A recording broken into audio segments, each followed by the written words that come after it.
Hi dear friends, अस्सलाम वालेकुम। आज 29 मई 2024 है। आज हमने डॉन न्यूज़पेपर के इंटरनेशनल पेज से न्यूज़ का इंतखाब किया है।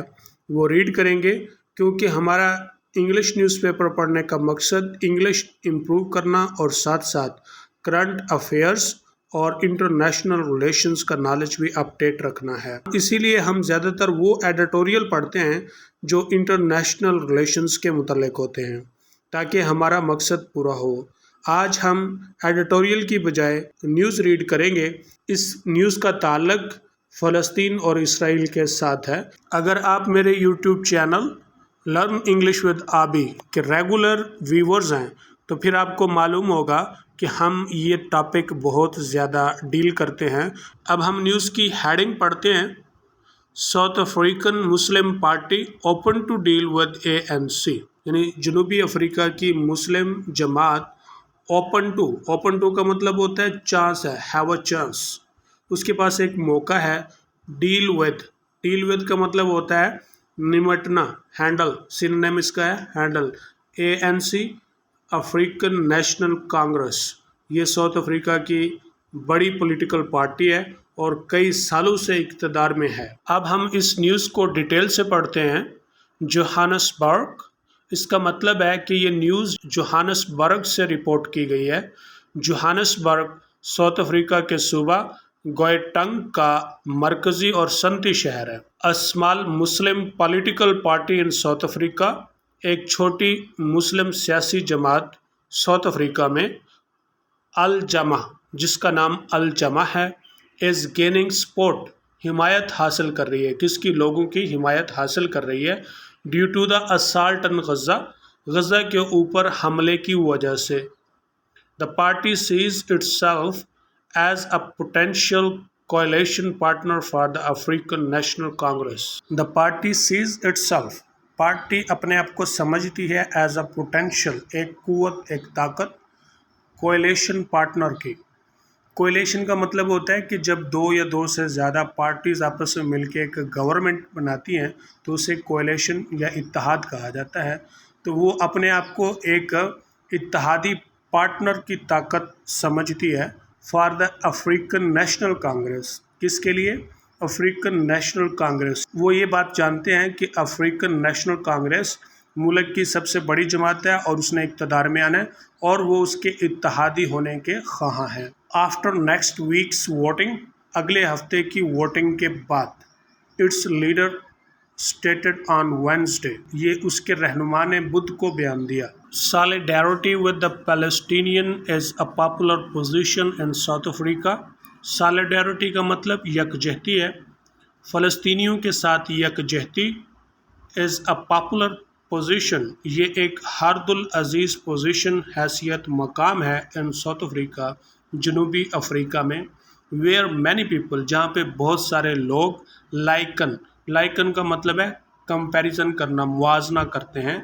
देयर ट्रीटमेंट, अपने सलूक का, by Israel to the plight of its own black majority during the period of apartheid, कि इसराइल के साथ मुआजना करते हैं। प्लाइट का मतलब है मुश्किल सूरत हाल, of its own black majority, जब उनकी अपनी जो कालों की अक्सरियत थी। ड्यूरिंग द पीरियड के दौरान ऑफ अपार्टाइड जो है ये एक पॉलिटिकल टर्म है जो सियासी पॉलिटिकल निज़ाम के लिए इस्तेमाल होती है और ये निज़ाम साउथ अफ्रीका में राइज रहा है 1948 से लेकर 1994 तक तकरीबन। 1948 में यहाँ पे एक पॉलिटिकल सिस्टम डेवलप हुआ जिसके अंदर यानी जो वाइट पीपल थे उन्होंने ब्लैक को इग्नोर कर दिया।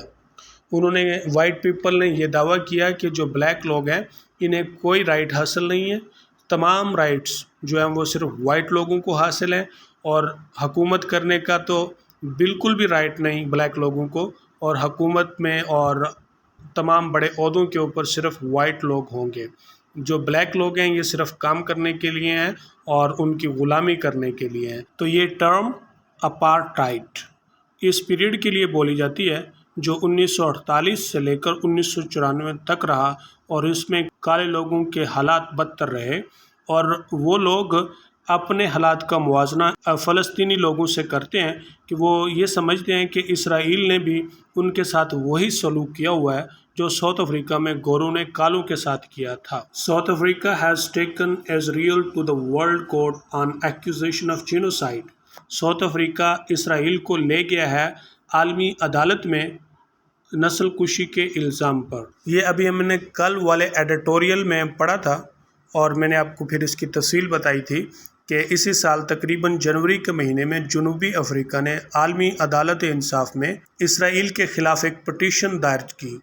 یہ درخواست اس کی 84 صفحات پر مشتمل تھی اور اس نے دعویٰ کیا کہ اسرائیل غزہ کے اندر نسل کشی کر رہا ہے، اور پھر اس نے نسل کشی کی تعریف کی ہے، اور اس کے علاوہ اس نے اپنے مدلل یعنی اس نے اپنے جو آرگومنٹس ہیں وہ بڑے تفصیلاً دیے ہیں، اور عالمی عدالت بھی سوچنے پر مجبور ہو گئی ہے۔ Polls suggest that the ANC، polls سے مراد الیکشن ہے، الیکشن سے پتہ چلتا ہے کہ ANC یعنی افریقن نیشنل کانگریس پارٹی جو ہے which has governed South Africa, جو ساؤتھ افریقہ کے اوپر حکومت کر چکی ہے since the end of apartheid in the year 1994، 1994 سے لے کر اب تک، یعنی جب سے یہ اپارٹائڈ کا نظام ختم ہوا ہے تب سے۔ وہ کب ختم ہوا ہے؟ 1994 میں lose its parliamentary majority for the first time in the election schedule for the 29 of May, کہ وہ شاید اپنی اس کی جو پارلیمانی اکثریت ہے وہ کھو دے فار دا فرسٹ ٹائم، پہلی دفعہ ان دا الیکشن میں، جس کا شیڈول جو ہے نا 29 مئی کو ہے۔ This would force the ANC into a coalition، this would force the ANC، یہ بات یعنی کون سی؟ یہ الیکشن میں میجورٹی کھونے والی بات اس کو مجبور کرے گی ANC کو، افریقن نیشنل کانگریس کو، into a coalition، کہ وہ ایک اتحادی حکومت بنائے with one or more parties to stay in power، with one or more parties، ایک یا زیادہ پارٹیوں سے اتحاد کر کے وہ اقتدار میں رہے۔ The ANC can count on us، count on کا مطلب ہوتا ہے بھروسہ کرنا، اعتماد کرنا، تو the AN ہم پر بھروسہ کرے گی۔ کون کہہ رہا ہے؟ گینف ہینڈرکس۔ گینف ہینڈرکس کون ہے؟ الجماز لیڈر، الجما کا لیڈر ہے، and civil member of parliament, اور پارلیمنٹ کا اکیلا ممبر ہے۔ کس کی طرف سے؟ الجما کی طرف سے۔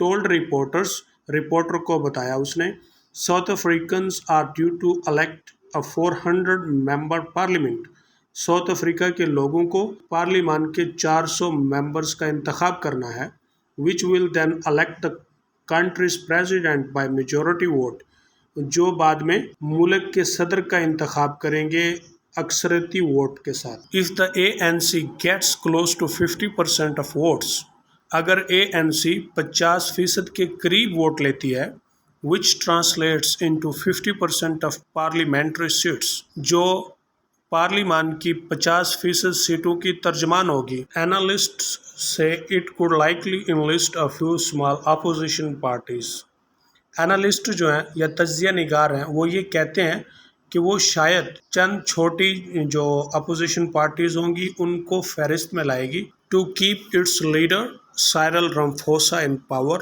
اپنے لیڈر کو اقتدار میں رکھنے کے لیے۔ اس کا لیڈر کون ہے؟ سائرل رامفوسا۔ جی اب آپ آخر میں دیکھ رہے ہیں کہ ڈیش کے بعد رائٹرز لکھا ہوا ہے، اس کا کیا مطلب ہے؟